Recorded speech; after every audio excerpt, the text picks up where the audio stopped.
And it looks like we are live. Going to give Bawana Beast behind the scenes just a second to add in the Facebook group. Looks like we have green check marks all the way across the board. Mile high hello, everybody in Broncos country. Welcome into another episode of the Dove Valley Deep Divers podcast. I'm your host, Lance Sanderson, and joining me as per usual is my good friend and colleague and Mile High Huddle senior NFL draft analyst, the one and only Erick Trickel. Erick, dude, I tell you what, man, with the fourth coming up, with work and everything going on, moving into the house, I'm beat, dude. I'm so beat. I'm so tired. I'm ready for a good long weekend, and I have Monday off, so really looking forward to having a little bit of time to hang out with the family, get some rest and everything. How you doing, man? I'm doing pretty good. I'm excited for the 3-day weekend, but now every day is a 3-day weekend. I don't work Mondays anymore, so nice. No big special thing for me. But I'm excited for the weekend. Hopefully it's not all rainy and cruddy outside. I think that's what the forecast is going to be. I'd like to take my daughter to the local parade and everything like that, because unfortunately her birthday Monday, we had to cut it short because bad weather. And so hopefully we don't have that happen again, and we're able to go out and spend some time as a family and just enjoy the day. Yeah, I mean, it's going to be great. Honestly, it's going to be great for me and the boys anyways. Unfortunately, my Samantha, my wife, she has to work this weekend, so she's not going to be able to be around for the most part. But we're going to go over to Lander, Wyoming. They have a huge celebration, gigantic the 4th of July parade. It's huge, literally huge. Like most people across the nation actually know what's going on in Lander, Wyoming. So we're going to go check that out. I've never actually been. I've lived here for a couple of years. I've never actually been to that. So we're going to go. I'm going to take the boys over there, maybe go play some pogo and have some fun, go walk up and down the street and hang out for a little bit, and then blow some stuff up for the 4th of July on Sunday. But really, I mean, I'm just excited to have some time to relax for a minute. I'm going to mow the yard probably on Saturday and whatnot, but for the most part, I'm tired of moving stuff around. I really am. I'm tired of lifting up heavy cases of pop and moving beds and everything like that. I'm just looking forward to having some time to relax and have a barbecue and enjoy some family time. So really looking forward to that. But guys, today we have kind of an interesting show for you guys. As if you've been living under a rock, I apologize for that, but everybody should know the Brittany, or not Brittany Bowlen. It was Beth Bowlen Wallace and Amy Clemmer versus the Pat Bowlen Trust situation and the ownership situation with the Denver Broncos. That court date has been stayed, and that means that we're not exactly sure what all that means right now, but there is a potential possibility that the Broncos could be sold. Now, Erick, I'm not 100% sure on the legal ramifications from this and what it all exactly means. Is there anything that you can shed some light upon what's going on with the Broncos at all? Not really. I think eventually they're going to be sold, which is leading into our topic here. I think eventually, because the Bowlen kids, they just can't get everything all together. I think that eventually they're going to be sold. We're going to have new owners in town, which is sad. I would have loved to have seen them stay in the Bowlen family, but don't always get what you want, you know? So as for the legal stuff, that I'm not very familiar with it. It's one thing that I haven't really haven't dug into. I've kept up with it on Twitter, all the news and the updates and stuff like that, but never really dug into what it all means. So it's going to be a fun conversation tonight to be talking about potential owners if they do sell, which is, again, where I think that they're headed. Right. I actually agree with that. I do think that this is probably looking towards it. They've reached a settlement or some kind between Beth Bowlen Wallace and Amy Clemmer and Brittany Bowlen and Joe Ellis and the rest of the Broncos Trust, and trying to figure out the proper direction of going with this Broncos team. And I think that honestly in this situation, just because, as you kind of alluded to, with the Bowlen kids not necessarily getting along, there's some bad blood between everybody. There's a lot of miscommunication that's going on. There's some dirty laundry that could potentially be aired out. Like, the best thing that could really happen to the Broncos right now is for them to go for sale, which is unfortunate because, I mean, as soon as you walk into the building, they have a big sign and a big picture of Pat Bowlen, and it's his favorite quote: "I want to be number one in everything." Like this Broncos team, as we know it since 1984, has been the Pat Bowlen legacy, and unfortunately, it seems like that might be coming to an end.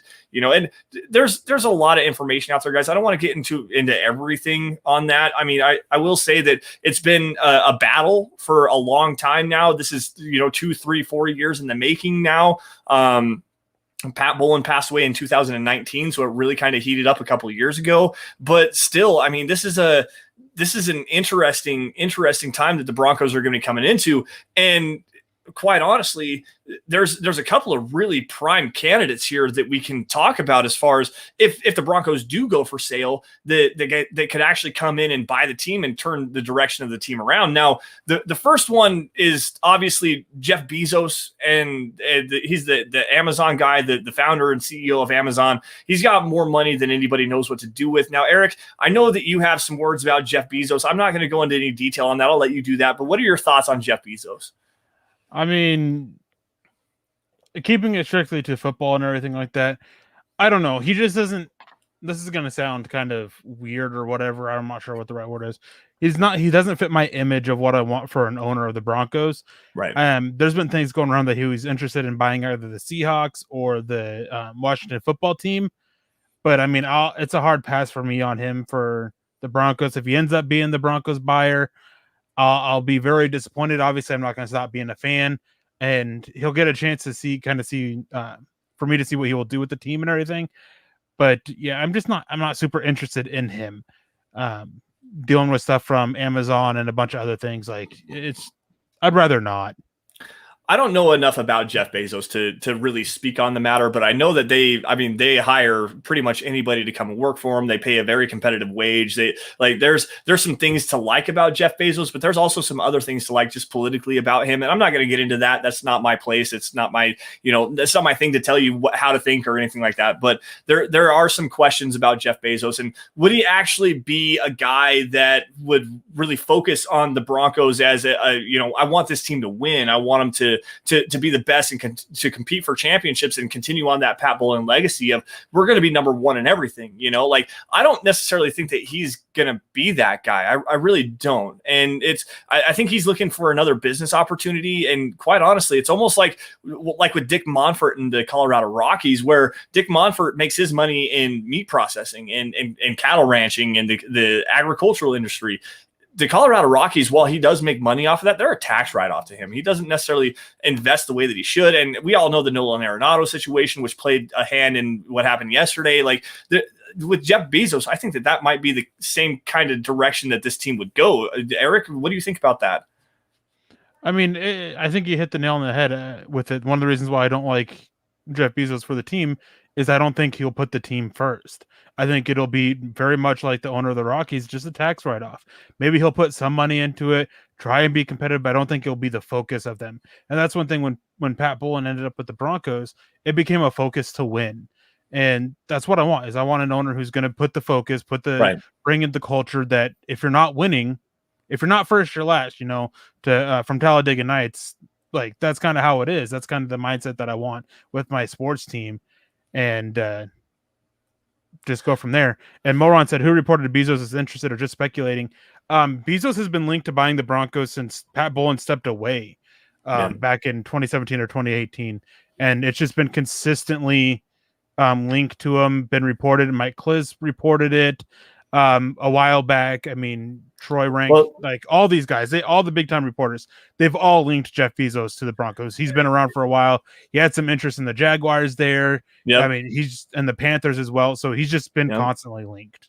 Well, he's been linked to the Washington football team, to the Seattle Seahawks as well. The Jacksonville, he was linked to Houston there for a little while after Bud Adams died. The Titans there with I forget her name, the daughter that ended up taking over the control of the team and their trust. They actually have a trust kind of similarly with the Denver Broncos. However, they do have a formal CEO and chairman, which would then lead them away from getting the up to $10 million in fines. Guys, I wrote an article at milehighhuddle.com highlighting that the NFL actually put some new sanctions in about how ownership situations work. You have to be active in part of the league conversation. You have to be active in a multitude of different committees and stuff like that. And if you don't have a formal CEO or a formal chairman or someone that's actually the primary owner in control of the team, the NFL could levy fines worth of up to like $10 million a season. And the Broncos right now, with the Pat Bowlen Trust, they just don't have that kind of money. And with the Bowlens, they don't have that kind of money either. Like,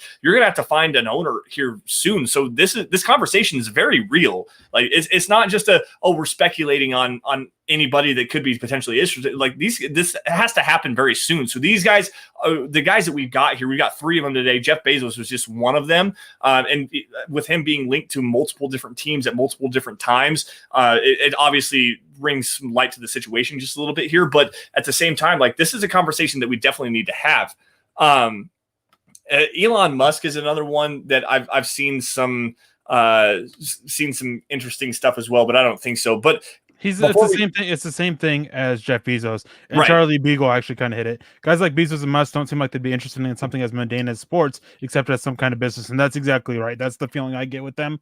And Elon Musk especially, like, they're just not guys that I think that would put the team first and just use it as extra money being brought in. Like, just a no for me.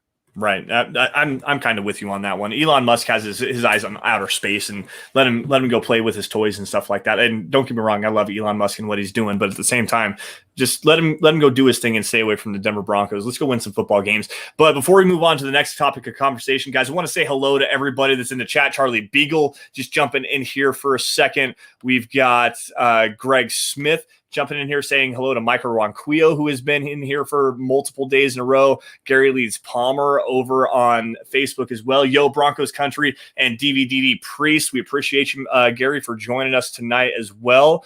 Josh Alstrom jumping in here on YouTube. EJ, Dave Glassman. Let's see here. Jason O'Neill, how's it going, Broncos Country? Jason, how you doing? We appreciate you for joining us tonight.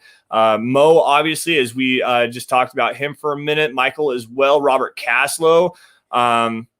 Jumping in to say hello, Claude Riley on Facebook. What's going on, guys? Thank you all for joining the Dove Valley Deep Divers podcast. We really appreciate your guys' support and all your guys' attention. You guys come on and we have really good deep football conversations. That's what we do here on this show. So Jay Kozat as well. Hello from Jay. Jetty Splash, what's going on, man? How you doing? So thank you all for joining us again on the Dove Valley Deep Divers. Now, there are 2 options here, Eric, that I want to get to. The first being Robert F. Smith. He is an investor that has Colorado roots. He is actually from the Denver area. He was born in 1962. I think he's a technology mogul. He was in the Goodyear tire and rubber industry, the air products and chemicals. He's a chemical engineer. He's worth about $8.65 billion. That's as of June in 2021. So just this last month.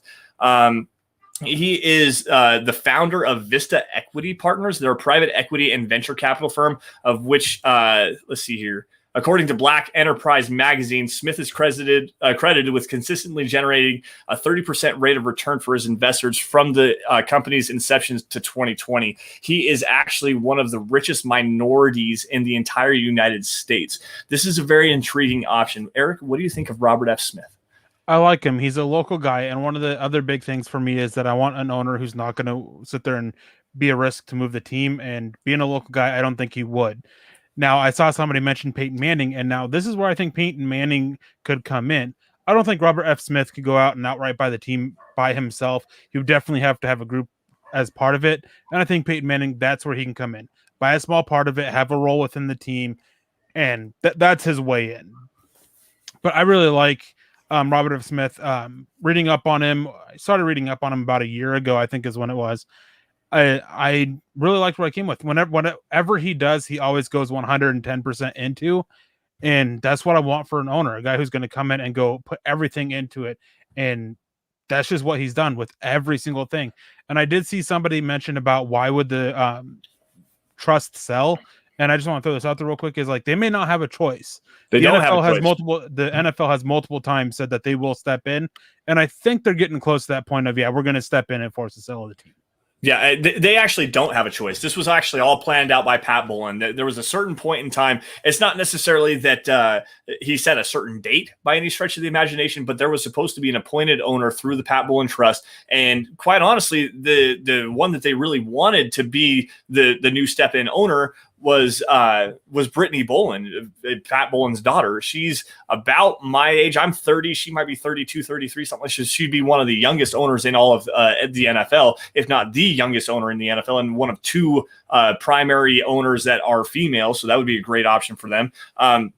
But with Pat Bowlen and the Pat Bowlen Trust, there was a lot of big stipulations on becoming the owner. If you wanted to be one of the Bowlen kids to step up, you had to spend like 5 years within the league in front office situations. You had to be on multiple different committees. There was a lot of time spent that you had to do. You had to have certain degrees from college. And Brittany Bowlen has been slowly checking off this list, and that's why it's turned into this big lawsuit, because Beth Bowlen Wallace, she's one of Pat Bowlen's daughters from an earlier marriage or an earlier relationship, and she believes that she has already gotten those requirements. And there's a lot to go and dig into this, guys, that you really need to go if you really want to understand everything. And I don't even understand it all. I just know some of the cliff notes for the most part.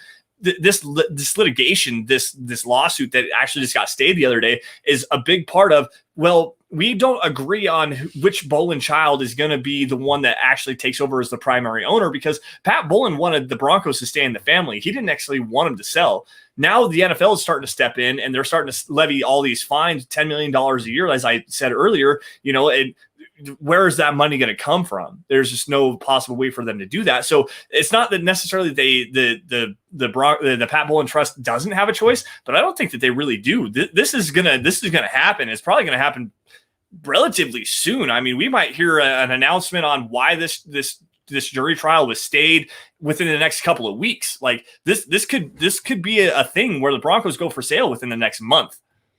Yeah, and I want to clear up my statement I made about the Broncos potentially moving with the owner, and how I like Robert F. Smith, because he's a guy he's a local guy, won't want to move them. Is I understand that it's a great place, it's making money and everything like that, but if an owner wants to move, they can go through that process. I mean, they could get denied by the NFL and other owners. There's a lot to it, but I mean, it doesn't have to be where the fans just stop showing up for them to move.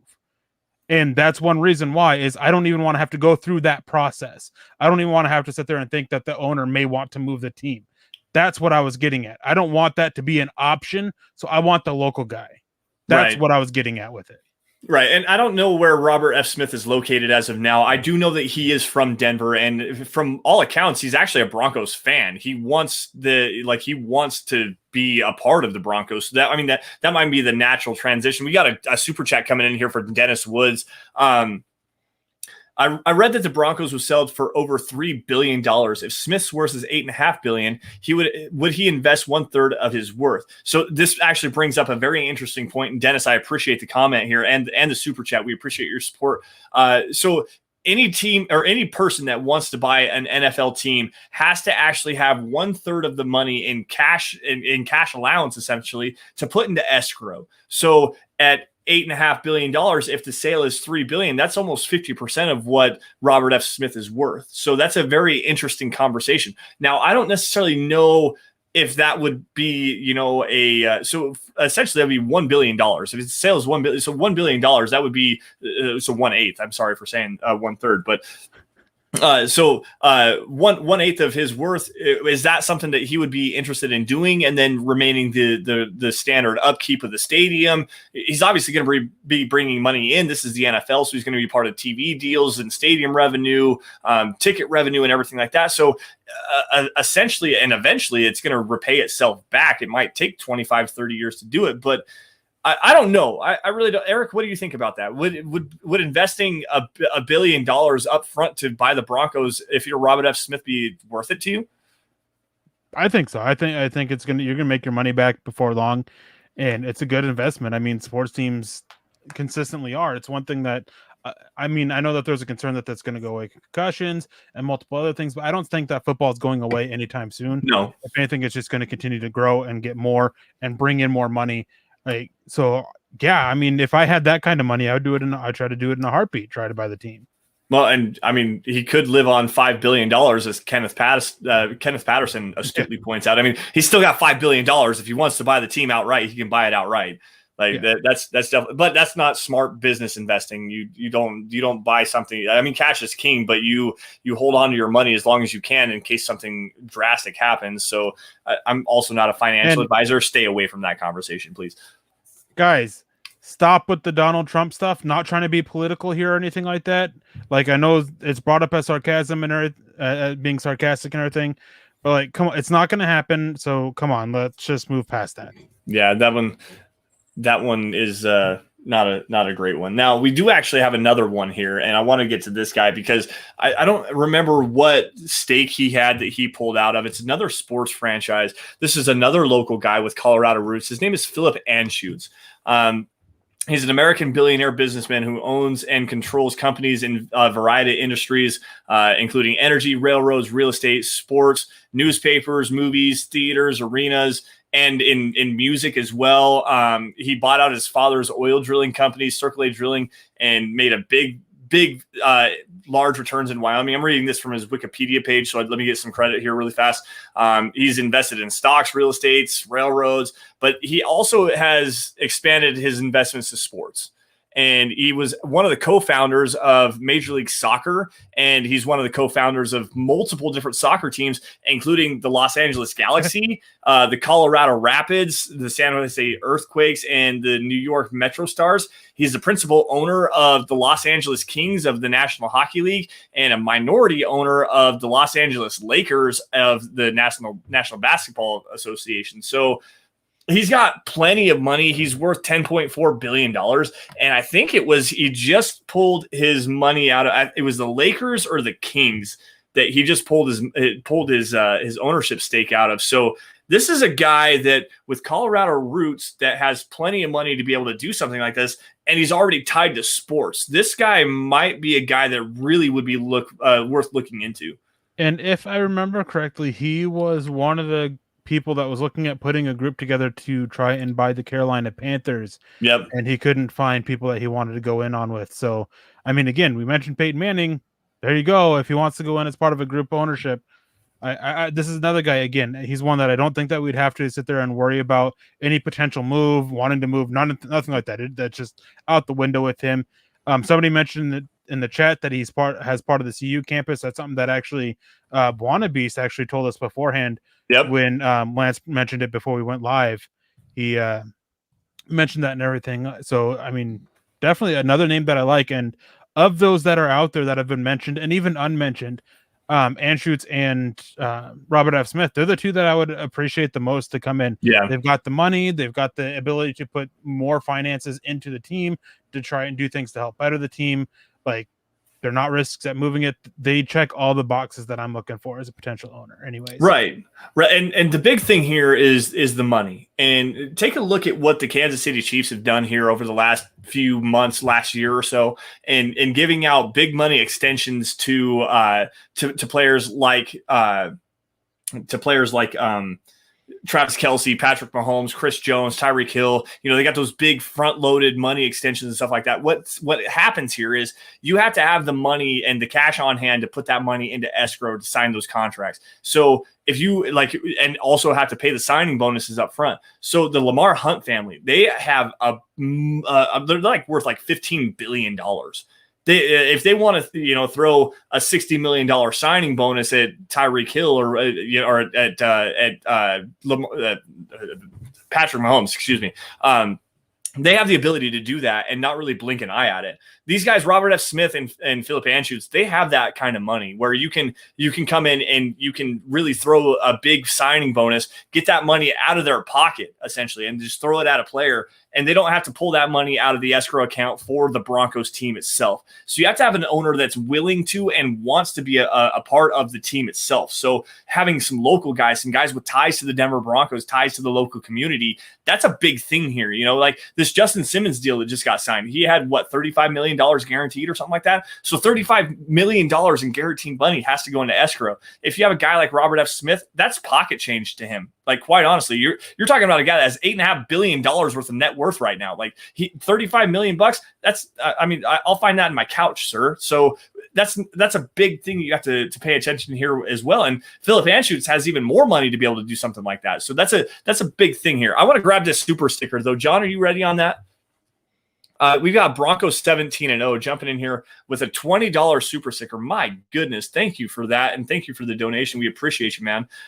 Nothing to say. You just got the video game controller. Woot! I know Jeremy Black Knight 323 or 232, whatever his name, is going to really appreciate that. Eric, I know you're kind of a video gamer as well. What are you playing here lately?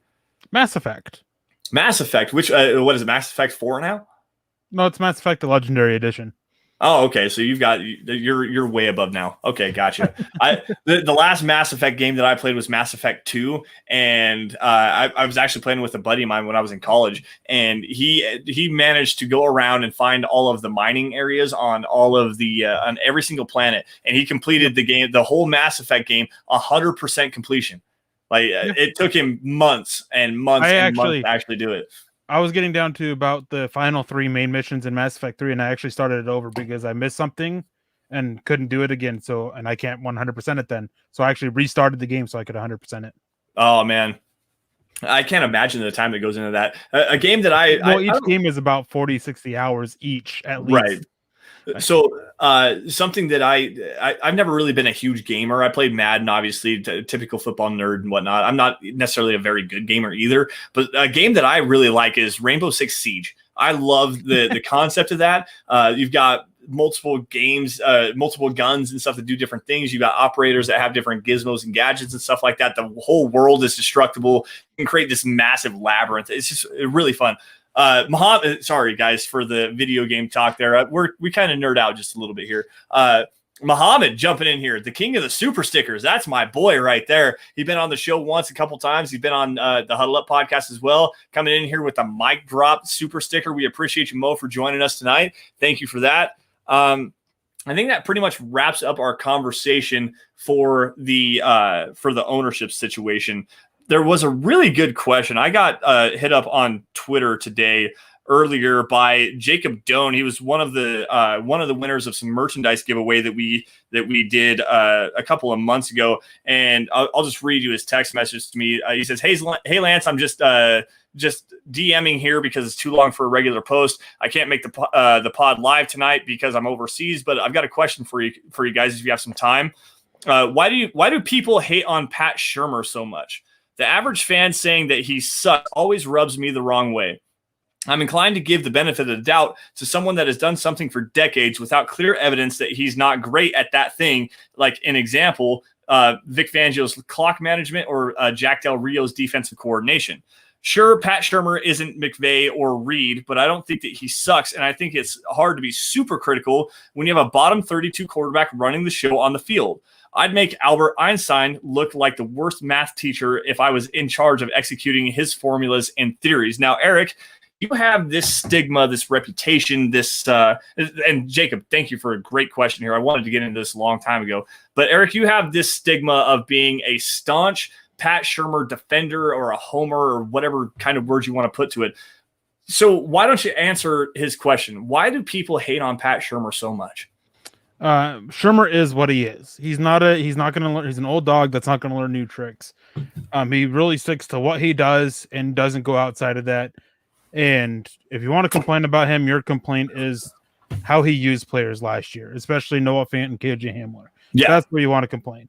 Now, as to why he gets so much hate is because there's people out there that are sitting there and putting all 100% blame on him because they don't want to put blame on the quarterback. And now I'm not trying to sit there and say it's all Drew Lock's fault. Not trying to say that.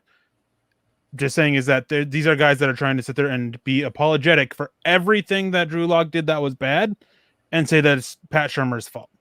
Coaching is probably one of the worst jobs in the NFL because it's always your fault. Always. Yep. You didn't develop the player. Well, we don't know if the player really wanted to learn or be developed or if they took to teaching. Paxton Lynch. We don't know how much desire they have. There's a whole bunch of evidence into it. But Pat Shurmur, he's not a terrible coach. He's not a great one. I wouldn't even really say that he's good. He's all right, and at moments he has some great moments as a coach. But it's just moments. There's no consistency there. So it's just there's figureheads in sports media, Broncos media, that just sit there and they want to push the blame on somebody. They don't want to blame because they threw their hand early on into the season. I mean, first game of it, and they're claiming that Drew Lock's the franchise quarterback, and they're going to come out and they're going to sit there and say it's all Pat Shurmur's fault because they don't want to put it on Drew Lock because they made that claim. So that's what it is. I mean, so there is something to be said, and I am a really staunch believer of that multiple things can be true at the same time. there can be fault for everybody. There can be faults for Drew Lock and his ability to not go through the reads. There can be fault for Pat Shurmur for, having as complex of verbiage that he has. And that was something that they addressed towards the latter part of towards the end of the season, about trying to pare down the verbiage and pare down the reads and stuff like that. Not understanding that your quarterback is struggling with certain concepts. And then also sticking with the same kind of similar concepts over and over. Now, those are all faults of Pat Shurmur, and there's also some faults of just the roster itself. I mean, not only Drew Lock, and you all know how I feel about him. We're not going to get there, but just the right tackle situation. Losing Cortland Sutton is a big thing. Noah Fant playing banged up with ankle injuries. KJ Hamler having hamstring issues. Jerry Jeudy dealing with some ankle injuries as well towards the latter half of the season. Like there's multiple things can be true at the same time. Now, in defense of Pat Shurmur, there were multiple times where he schemed up something where someone was wide open and there was receivers missed, especially over the middle of the field.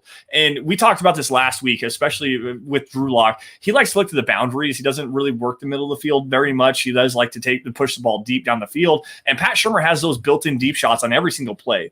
He does like to work the crossing routes, the dig routes. So dig routes, a 15-yard in route, some slant routes, deep overs and stuff like that. And there's a lot of different things that Pat Shurmur does like to do to push the football towards the intermediate part of the field, and especially down the field. So to me, you've got to understand the conceptually what he's doing isn't dated and aged or anything like that. You've got to understand that it's just a lack of personnel and a lack of a quarterback to actually be able to do that. And he's nearly never had that opportunity. Daniel Jones was the quarterback for him. He had Case Keenum there for a while. Sam Bradford, really give him a quarterback that can operate within that system and understand what's going on there. It's a different conversation, if you ask me. And Charlie, nobody ever said that Shurmur is blameless. Nobody ever did. So get out of here with that bull crap. No, now, one thing with Pat Shurmur that always goes unmentioned with him is Drew Lock. Everybody widely recognizes that over the last 5 games, Drew Lock started to turn it around, right? You can agree with that? Yeah. Do they not realize that Pat Shurmur is the reason why and what he did to help that? Yeah. Basically, he cut down to what is Oakley concepts. You have a single read, you're reading one safety, and you're either take the high pass or the low pass, or you dump it off. All based off of what the safety does. And it's only one half the field. Pat Shurmur had to do that because he had a bottom 32 quarterback. Because after trying so hard, so many different things to try to get Drew Lock to work in his scheme, to run his system, something that last year multiple people praised that he fit, because Drew Lock, if he could learn how to read a defense, he fits Pat Shurmur's scheme very well. He has the ability to push the ball downfield. He has the ability to hit those tight windows. He has the ability to take advantage of the spacing that Pat Shurmur tries to do. But Drew Lock, we just didn't see the progress there. That's a bummer. I mean, everybody wanted to see it. I wanted to see it. Everybody thinks I'm hit, but it was Pat Shurmur that saw that improvement. He made this big change to it. Curl routes, dig routes, and single reads, cutting the field in half, limiting the thinking that Drew Lock had to do. That's what happened. I mean, should he have done it earlier? Sure. I mean, you could argue that Pat Shurmur should have been doing that earlier, but you don't want to sit there and do this with your quarterback, because essentially you're asking your quarterback to be a high school caliber quarterback to move the ball downfield. Right. Another thing, just concepts. The concepts that he was using, a lot of hank routes, a lot of this dig route. As Tommy's coming here, he says dig routes are picks when they're missed high. And yeah, the 15-yard in, if you miss high, especially in 2 high safeties, you're gonna throw a pick every time. And that was something that we saw with Drew Lock against the Las Vegas. I swear to God, I'm gonna miss that every single time. The Las Vegas Raiders in what was week 14 or 13, something like that, when they were in Vegas. Drew Lock actually missed. It's a dagger concept, guys. So a dagger concept is you have 2 receivers to a certain side of the field. The receiver in the slot is going to run a post. The receiver on the boundary is going to run a dig route. Okay, so you're going to clear out the middle safety, and then you're going to run a dig underneath behind that. Drew Lock missed it. He actually missed it. It was a too high coverage with a Tampa linebacker, so the middle linebacker is dropping back into coverage as well. He essentially threw a football on a post route into triple coverage over the middle of the field, and it was KJ Hamler he was throwing it to, and he overthrew KJ Hamler by about 5 yards. It was the very first interception he threw during that game. And if you miss high, especially over the middle of the field, it's not necessarily the dig route, because the dig on that, Tim Patrick was open by about 5 yards. If he sits and double pumps and throws the dig, it's a 15, 20-yard gain. On dagger concepts, the dig route is always open. Guaranteed. You're going to have one-on-one coverage, and your wide receiver is going to beat. If you know how to hit your wide receiver, it's always open, and you're going to gain 10, 12, 15 yards every single time. Dig routes, when they're missed high, though, you're absolutely right, Tommy, and I appreciate this concept or this comment, because if you miss a dig route high, you're going to throw it directly to a safety, and it's going to be – you might be lucky if you stop him before he hits the end zone. And I'm going to grab this real quick from Colby before we get to that the super chat here. Colby says, when you have a bottom to mediocre offensive line, even behind this line would have, I'm assuming you meant struggled. Always gotta love the blameless man who caused a dysfunction. Always not blameless either. I mean, Elway deserves a lot of blame for it. He went against some coaches' wishes to try to get Paxton Lynch. Like, there's a lot of blame there. But the Broncos offensive line, I mean, they started out rough, but they ended up being right around a top 10 unit. Like, offensive line around the league was actually not that great last year, and they had one of the best left tackles. Their issues were on the inside, which sucks, but I mean, they got better as the season went on. I mean, when you have a rookie center, that kind of happens, especially with the new right guard, and then basically a complete musical chair game going on at right tackle. It just happens. Right. But the Broncos offensive line, they weren't great, especially earlier on the season, but last few games, I mean, talking about turning it around, I mean, Melvin Gordon in the offensive line the last 6-7 games killed it. But before we get out here, let's grab the super chat, and before we continue ranting about Locke and Shurmur and everything. Shurmur's not blameless. Shurmur's not great. Shurmur's not good. He's solid. Like Drew Lock, he's not great. He's not good. He can be solid. He can be terrible. Like, he's right there in the middle. Like, not far off from Pat Shurmur's placement, really, on the scale of where that is. I mean, they're both kind of like one. If Drew Lock plays well, he can be a top 15, top 12 quarterback. Like, and that's, you can win a lot of football games with that. I mean, the Raiders have won a lot of football games with Derek Carr, and the Broncos have a lot better surrounding cast than the Raiders do around Derek Carr. So if you can get Derek Carr level play, seriously, this Broncos team is a playoff team. They really are. If you put Derek Carr on this team right now, tomorrow, the Broncos are a playoff team. Guaranteed. And Charlie Beagle asked, why were they averse to using Dotson at right tackle? Because he's a terrible run defender. We said that multiple times on Dove Valley Deep Divers. Dotson was atrocious as a run blocker. I mean, whenever they ran to him, I believe they averaged just barely 1 yard running behind Dotson. So like, that was one of the worst in the NFL. That's why they didn't want to use him. As good as he was as a pass blocker, they couldn't run to his side, and it hurt the run game overall. That's why you saw in the Miami game, and that was the incorporation. And this is another defense of Pat Shurmur here, and I'm gonna actually put this one out there. The pin pull running game is what you saw against the Miami defense, and that was when the Broncos running game really started to take off, because they weren't using DeMar Dotson in the zone running game and stretching the field that way. What they were doing was having him crash down and cut block on a defensive lineman and pulling a guard, or pulling even Garrett Bowles. Garrett Bowles pulled in the Miami Dolphins game probably 10 times on running plays to the right side, because they understood that DeMar Dotson isn't agile enough. He's not a good enough of a mover as a run blocker to get out in front and go and block somebody, a linebacker at the second level. So let's just have you cut down the defensive end. You just cut block the defensive end. We're going to pull a guard or a Garrett Bowles off the ass end of you and get them out in front, kick out the linebacker, and then here comes Melvin Gordon. And that's where really like, honestly, the Miami game was really the turnaround of the Broncos offense, because Pat Shurmur finally figured out a way to use the running game to help set everything up. Like, seriously, like, go back and watch that. It was so amazing when Melvin Gordon started finding those big holes down the right side. It was because they were running pin pull plays, plain and simple. And I gotta say, it's like, it was kind of funny to see that happening, because I remember just after everything happened with Juwan James and he decided to opt out, and then Elijah Wilkins' injury, I remember in the group chat, you and Carl were talking up Dotson, and I kept talking about how terrible of a run blocker he is. Yeah. And both of you just kind of like, oh, yeah, he should be better here. Yeah, all right. Well, anyways, Dennis came and asked where in Alaska I live. I live in a city that also has a river and a peninsula named after me. Should be pretty easy to figure out. and Lance's dog. Yes, my dog. And my also dog a bear in a movie. Yep, that's true too. All right, so we got to get Josh's super chat here with a $3 super. Drew Lock was more accurate deep two in the last 5 games. Yeah, you're not wrong there. And Drew Lock is actually for what he does. Where the highest efficiency with him was with the deep passing, because he did it a lot. I mean, his average depth of target was 9.5 yards down the field. So you're already throwing the ball deep down the field.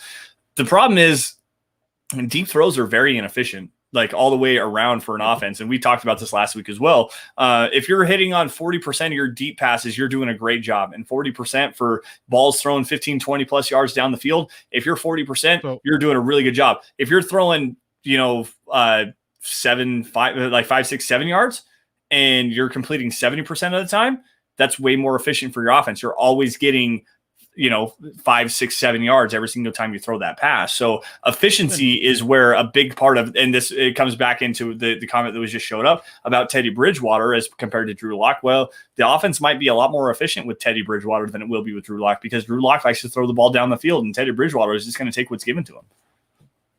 And I just want to throw this out there too, is that Drew Lock wasn't efficient as throwing the deep ball last year. No, he was second worst. And even going past that over the last few games, like, it was marginal improvement at the best. I mean, let's see, as soon as Pro Football Focus loads, I'll get to it here a little bit. I mean, he had a 32%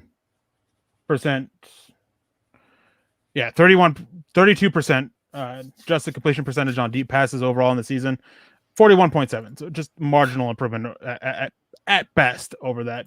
Wasn't exactly more accurate or anything. So. And Juwan James coming in here with a great comment. I love this name, by the way, as well. This is awesome. My problem is when Drew will throw 20 yards into double coverage when a guy is open 10 yards down the field. And that's really the biggest thing about Drew Lock. And that's something that I've hammered multiple times. And Eric, you and I've talked about it and broke it down. I don't even know how many times on the Dove Valley Deep Divers. I love taking shots. I love taking shots. But you can't pass. You can't leave yards out there on the field. You're not going to win games if you do that. That's a big sticking point with me with running backs. I remember so many people were talking about, oh, Ronnie Hillman's so great or does so well. Well, Ronnie Hillman consistently left yards out on the field. That's one big reason why I didn't like him. When you miss a yard, 10 yards downfield, and to throw into double coverage, it's a terrible read. It's over aggressiveness, which I'm not a fan of, and you're leaving yards out there on the field. Yeah, and that's the biggest thing. No, you're good, because you've pretty much said exactly what I was going to say. You're leaving yards out there. You're not taking what the defense is going to give you. And there's a fine line between just always taking the check down and taking that, which is what Teddy Bridgewater likes to do. But there's that fine line of taking what the defense gives you and maximizing every single yardage gain opportunity you can get. And that was a big thing with Drew last year, was his decision making just wasn't very good. Forcing balls into double triple coverage, not taking what was given to him, throwing the football out of bounds when he had the opportunity to run the football. And I mean, yeah, there's some nitpicky parts into that, but at the same time, like, if you're going to throw it, Eric and I got into a fight about it. I still stand the same way. The interception he threw against the Kansas City Chiefs in the red zone, and then a couple weeks later, he was against the Los Angeles Chargers and threw essentially the same interception, running to his left and throwing the ball against his body into tight coverage. He missed against Kansas City. I will be fair. He missed the underneath defender. He was just trying to make a play. The Chargers game, it went off the receiver's hands. You got to catch that football. But that's a decision you can't make there, especially when you have open field to run into and go gain 3 or 4 yards. If you're going to force the football into tight windows, you can't do that. Robert jumping in here, Robert Caslow, who always has great football questions here. Excuse me. Please define vertical in football terms. Vertical is downfield. Anything or jumping. Anything vertical or is downfield. If you're going to push the ball vertically down the football field, you're pushing the ball down the field more than 20 yards, typically 15 to 20 yards. That's where explosive plays happen. So if you're going to get vertical with your offense, you want to have explosive plays happen. Vertical, as far as athleticism goes, is jumping as high as you possibly can and going up and getting the football. So a guy like Cortland Sutton, who has a 41-inch vertical, is jumping as high as he possibly can. But if you're talking about vertical in specific football terms, typically, in the way that I would say that is you're pushing the ball down the field more than 20 yards. And I want to grab a couple comments here real quick before we get out of here again. Colby Garner says Pat Shurmur's concepts were 20 plus yards. That's why Elway wanted Shurmur. He wanted the KC offense. Neither of those is true. That's not what those offenses are.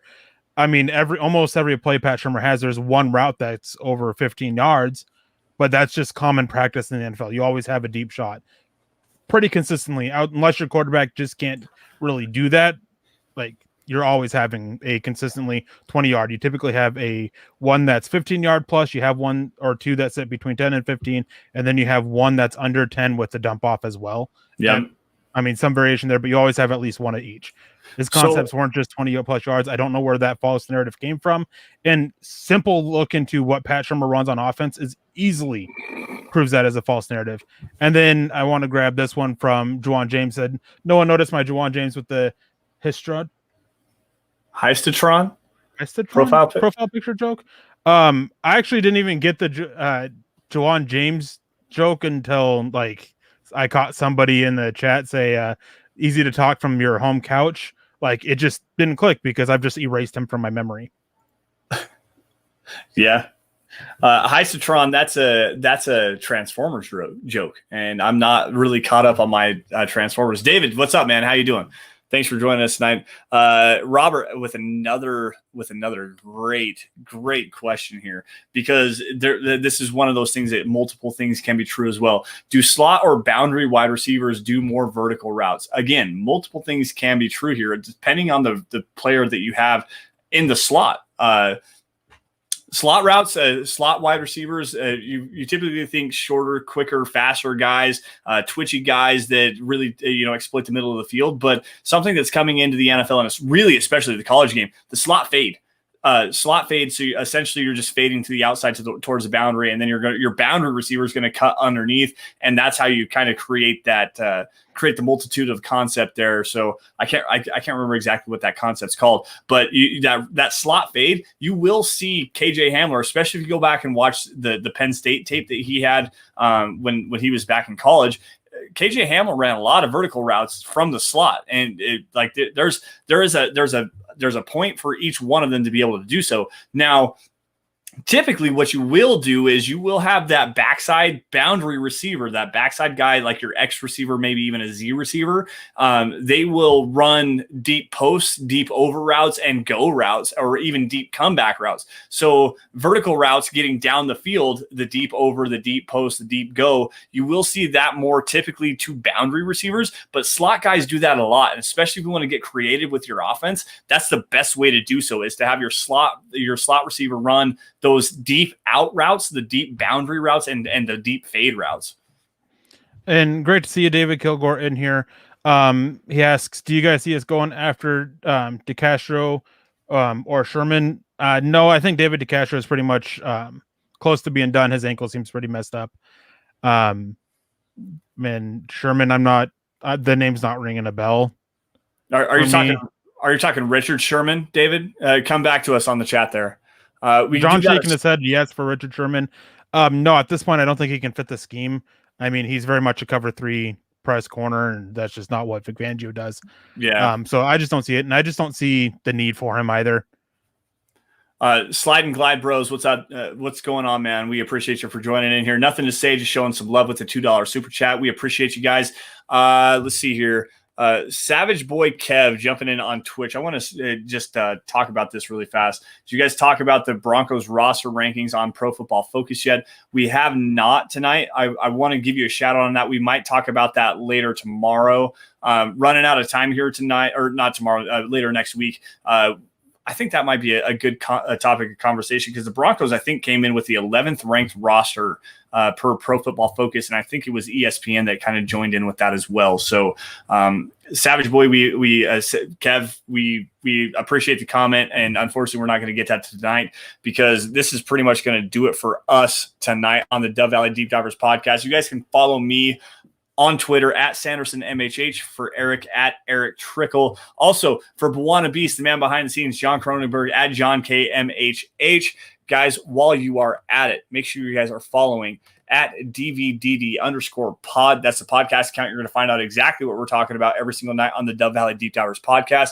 And as well, go to at Mile High Huddle. Follow that account. That's the mother account. That's where you're going to get breaking news and analysis on your Denver Broncos, including film breakdowns, opinion articles, anything to suit your fancy from your favorite Huddle Up podcast and Mile High Huddle personalities, including myself and Eric and Nick and Carl and Chad and Zach. Anybody on milehighhuddle.com, anything regarding the Denver Broncos, you're going to find it there at Mile High Huddle. Facebook users, make sure you guys go to facebook.com/Mile High Huddle and become a supporter. Click that blue Become a Supporter button. It's a $5 a month subscription, I believe, and you're going to get premium content from my co-host here, Eric Trickel, in the Trickle Zone, as well as Zach Kelberman in Kelberman's Corner. Now, Eric, what do you got going on the Trickle Zone this week? I know you're back after a 2-week vacation. What's up, man? Well, it wasn't really a vacation. I mean, last week my mother-in-law and her wife came down celebrating my daughter's birthday. Since they had to work on Monday, they couldn't come down for the actual birthday party. Like, it wasn't a vacation whatsoever, but coming back for it, we're going to be talking about training camp battles to keep an eye on the offensive side of the ball, outside of quarterback, interior offensive line, yes, that 6th receiver spot, backup tight end, running back, Melvin Gordon, Javonte Williams is going to get some attention. We're going to be talking about that kind of stuff like that. And yeah, I'll see you guys tomorrow at noon Mountain Time for that. You can't wait to find out who's going to win wide receiver 5. Like, honestly, that is going to be the battle to watch. Tyree Cleveland. Who, man? I hope so. Wide receiver 6. Okay, so you think they're going to go 6 deep this year? Okay, I'm about it. I'm about it. Who you got right now off the top of your head? Never mind. I'm not gonna spoil anything. We'll let you guys check that out on the Trickle Zone tomorrow. Guys, if you're financially able to do so, and to wrap this up just a little bit, if you're financially able to do so and want to show a great amount of support, it's a really great way to advertise for us. But also, we got some good stuff over at huddleuppod.com. That's the merch booth, guys. You're gonna get some hats. There's t-shirts. There's a face mask. There's hoodies, a coffee cup. If you want, there's a onesie for your baby if that suits your fancy. Anything for the guys, anything for the gals. Huddleuppod.com. Show your support for the show that way. There's a new Dove Valley Deep Diver shirt. It's a white shirt with the blue and orange logo. It's my favorite shirt, if you ask me, on the huddleuppod.com website right now. And if not, if you guys are not financially able to do so, or if just supporting merch of a podcast is not your thing, not necessarily your fancy, there's 3 things that everybody needs to be doing right now. And you should have been doing this. I've been preaching this for a long time, over a year now. Subscribe wherever you guys are watching this, whether it's on YouTube, on Facebook, Twitter, Twitch, Apple Podcasts, iTunes, Spotify, does not matter. Subscribe to Mile High Huddle. Like every video you guys see, especially on YouTube. That's a really great way to support the show. And if you love it, share it. Share it out in front of as many Broncos fans as you possibly can. Get as many eyes as possible on what we're doing here at Mile High Huddle to help us grow our following. It's the most organic way you can do to support the show. We really appreciate your guys' love and support. And now, before we get out of here, Eric, anything else? Any last words? Yeah, I got to say is that George Paton is not a yes man. John Elway isn't in charge. He's not using Peyton as a puppet or whatever. George Paton's team, Elway stepped away. He's not the director of player personnel. He's the president of football operations. That's it. He's not handling much to do with the roster at all. He was asked for some opinions when it came to the draft. That's it. But George Paton was the one who made the choice there. John Elway's job is basically the football operations of it, traveling logistics, stuff like that. Not much to do with the roster. Stop with this George Paton being a yes man stuff. Like, I don't know where that's coming from, but it's getting tiring. I think that's something from a certain fan radio show, but I mean, it's just getting nuts. Like, George Paton is not a yes man. So stupid. The only thing they do over there is tell the truth. So yeah, that if somebody tells you that they're telling the truth, they're just like leading you into a Ponzi scheme where all they're going to do is just say their opinion without any basis in fact or anything like that. But too many shots fired. Sorry, guys. That was full of shots being fired from us, man. I love it when we get to do that. Fire off some shots at people. I love it. I like to fire shots at pretty much anybody I can, especially you, Eric, you Jabba the Hutt looking mother Yeah. So I think it was Charlie Beagle who came in and gave us a comedian reference earlier, and I was going to ask him who, because I wasn't sure. I wasn't sure I got the comedian reference, so I googled it, and it was definitely a very obvious one: Laurel and Hardy. Like, you're definitely Laurel, I'm definitely Hardy. I think that's pretty much obvious. So if you're not sure what I'm familiar, Lance, you should actually Google that. I'm going to have to, because I'm not sure of the reference there. But anyways, guys, that's going to do it for us on the Dove Valley Deep Divers podcast. Thank you all for your love and support, and thank you all for joining us tonight. You all stay safe. Take care. Hey, have a great 4th of July weekend. Stay safe. Don't do anything dumb. Stay out of trouble. Keep from blowing your fingers off with fireworks. Take care. We'll see you guys on the pitching mound at Yankee Stadium. I'm about it. If you want to do that, go ahead. Like, I want to see that. I want to watch that on Sports Center next week. You guys stay safe. Take care. Have a great weekend. And as always, before we get out of here, got to give the obligatory salute and go Broncos. I thought you were